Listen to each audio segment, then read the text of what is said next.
मेरा नाम मणिया सुर्वे। कहा था ना मैंने, जिस दिन मारूंगा छाती पर मारूंगा।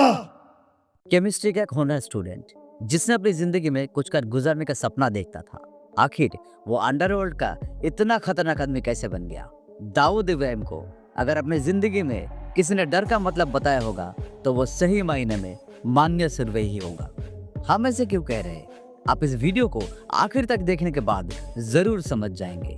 तो आइए जानते हैं अंडरवर्ल्ड के सबसे पढ़े लिखे डॉन की पूरी जीवनी। साल 1944 का 8 अगस्त महाराष्ट्र के रत्नागिरी में मान्य सुर्वे का जन्म होता है। इसका पूरा नाम मनोहर अर्जुन सुर्वे था। साल 1992 में उसका माता पिता 8 साल के मनोहर सुर्वे को लेकर महाराष्ट्र के रत्नागिरी से मुंबई आ गए। ये लोग मुंबई के एक चाल में रहने लगे। इनका परिवार एक मिडिल क्लास फैमिली से बिलोंग करता था। आपको बता दें कि मान्य सुर्वे की मां ने दूसरी शादी की थी। मान्य सुर्वे के एक बड़ा भाई भी था जिसका नाम था वर्गव सुर्वे। वो आगे चलकर वर्गव दादा नाम से फेमस हुआ। मान्य के पिता उसका सौतेला बाप था, लेकिन परिवार में एक दूसरे के प्रति जबरदस्त लगाव था। बदलते वक्त के साथ मान्य सुर्वे अपना ध्यान पढ़ाई में लगाने लगा और वो एक होनहार स्टूडेंट के तौर पर पहचाना जाने लगा। साल 1966 और 67 आते आते दोनों भाई बड़े हो जाते हैं। एक तरफ जहां मान्य सुर्वे की पहचान एक पढ़े लिखे और अच्छे व्यक्ति के तौर पर होती है, वही दूसरी तरफ उसका बड़ा भाई वर्गव एरिया में वर्गव दादा नाम से पहचाना जाता है, क्योंकि वह दादागिरी के बल पर पैसा कमाना शुरू कर देता है। इसके अलावा वो शराब का अवैध धंधा भी करता है।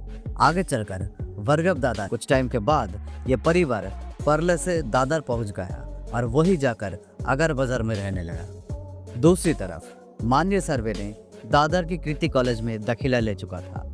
आगे चलकर उसने केमिस्ट्री से बीएससी की। उस समय उसके 78% मार्क्स आए थे। मान्य ने कॉलेज में कभी भी अपने किसी दोस्त के साथ भी मारपीट नहीं की थी। वो हमेशा हर तरीके से क्राइम से दूर रहता था। इस समय घर का पूरा खर्चा वर्गव दादा ही ज्यादा उठाया करता था। भले ही वो उल्टे सीधे काम करता था, परंतु वो चाहता था कि मान्य पढ़ लिख कर एक अच्छा इंसान बने और इस अपराध की लाइन से बहुत दूर रहे।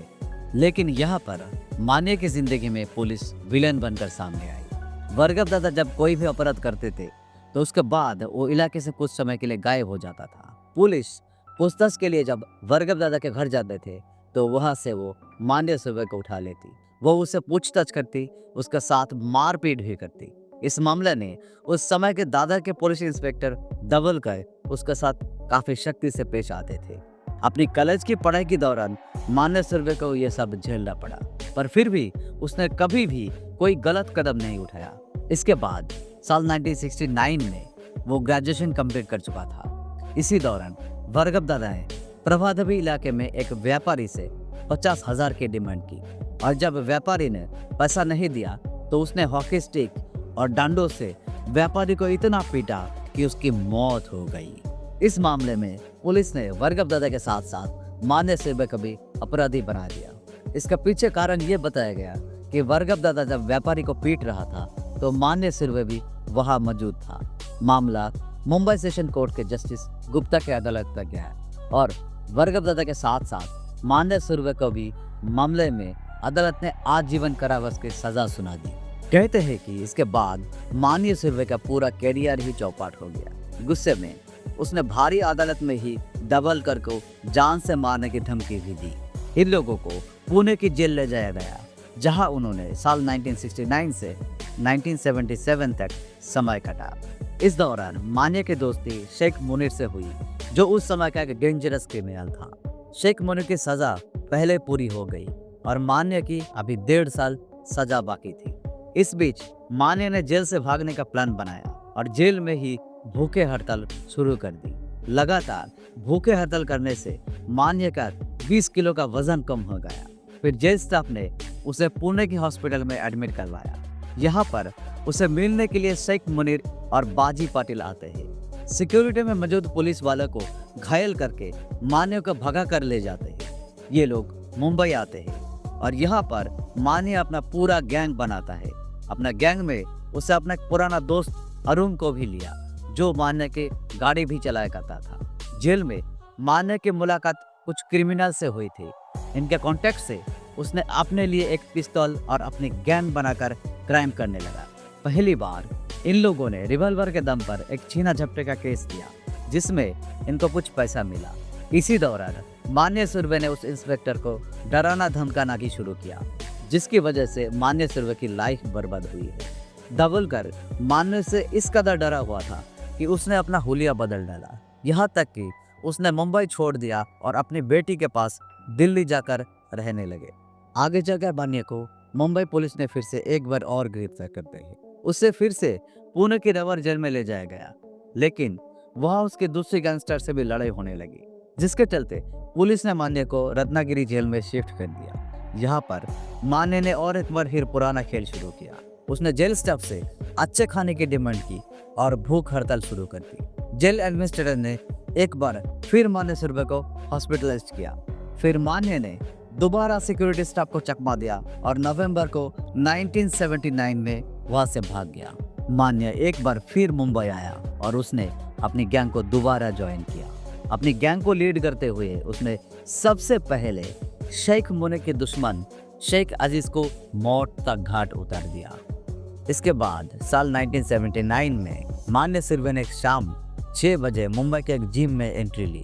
उसकी एंट्री देखकर देखने वाले देखते ही रह गए। लोग समझ रहे थे कि ये यहाँ पर एक्सरसाइज करने आया, लेकिन वो एक कोने में मौजूद अपने एक दोस्त के पास गया और उसकी जांघों में 2 गोलियां मार दी और चुपचाप वहां से निकल गया। मान्य सुर्वे अकेले ही इतना खतरनाक था कि वो अपने साथ हमेशा हैंड ग्रेनेड से भरा हुआ एक बैग, पिस्तौल और चाकू के साथ साथ तेजाब का बोतल भी रखता था। उसने अपनी ट्रैवल एजेंसी चलाने वाला दोस्त से पैसों की डिमांड की। जब उसने पैसा देने से माना कर दिया तो ये अपने गैंग के साथ उसका घर में घुस गया और उसकी बेटी को नाइफ पॉइंट पर लेकर उसके ही सामने अपने दोस्त की पिटाई करने लगा। जाते जाते उसके ऊपर तेजाब भी फेंक के चला गया। 1980 के आसपास मान्य ने चलती हुई कैश वैन से पैसा लूटा। मुंबई के दादर जैसे इलाके में मानो अब मान्य सुर्वे के अपराध का गढ़ बन गया हो। इस इलाके में दाऊद गैंग भी एंट्री नहीं मारती थी।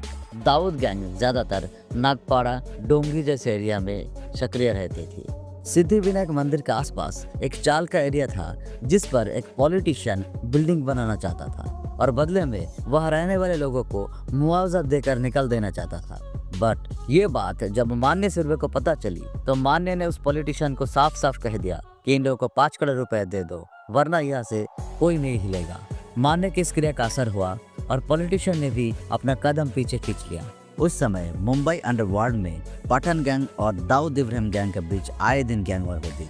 हाजी मस्तान ने इन दोनों गैंग को आपस में बैठकर समझौता करने की कोशिश की और इसी दौरान दोनों पक्ष की तरफ से कुरान पर हाथ रखकर आगे लड़ाई झगड़ा ना करने की कस्में भी खाई गई, लेकिन ये कस्म बड़ी ही जल्द टूट गई। 12 फरवरी 1981 को रात 1 बजे दाऊद गैंग का लीडर सब्बिर कसकर अपनी गर्लफ्रेंड चित्रा को लेकर मुंबई की सड़कों पर घूम रहा था। तभी उसने नोटिस किया कि एक सजी धजी ब्रांड एम्बेसडर कर उसका पीछा कर रही है। लगभग 1 बजे वो पेट्रोल पंप से पेट्रोल भरवाने के लिए अपनी कार से नीचे उतरा और उसी समय एम्बेसडर कार भी वहां पहुंची और मान्य सुर्वे और उसके साथी उस कार से नीचे उतरे और सब्बिर कसकर जमकर फायरिंग शुरू कर दिया। मौके पे सब्बिर कसकर की मौत हो जाती है। इस घटना ने दाऊद इब्राहिम को और भी डेंजरस बना दिया। 11 जनवरी 1982 को मान्य सुर्वे एक लड़की को लेकर बदाला जाने की तैयारी में था। वहां बदाला के अंबेडकर कॉलेज के बाहर उस समय पुलिस भी इंतजार कर रही थी। जैसे ही मान्य सुर्वे अपनी कार लेकर पहुंचा, उस पर पुलिस ने फायरिंग शुरू की और फायरिंग में मान्य सुर्वे मारा गया। पर सवाल ये उठता है कि आखिर पुलिस को इतने शातिर अपराधी की इतने सही लोकेशन और टाइमिंग के बारे में इतनी जानकारी कहां से मिली। इसे लेकर 3 बातें आती हैं। पहली बात तो ये है कि दाऊद इब्राहिम गैंग की तरफ से पुलिस को कोई इनपुट मिला। दूसरी बात ये है कि मान्य सुर्वे जिस एरिया में ऑपरेट करता था वो कभी वज्रराजन का एरिया था। कहते हैं कि एक बार इन दोनों के बीच बहस हो गई थी। इसके बाद वज्रराजन ने मान्य का भरोसा जीतने के लिए उसको अपनी एम्बेसडर कार दे दी, जिससे वह लड़की को घुमाने के लिए ले जाने वाला था और फिर सही लोकेशन की जानकारी पुलिस को दे दी। और तीसरा सोर्स पुलिस का अपना था, जिसका बारे में पुलिस ने भी लिखा।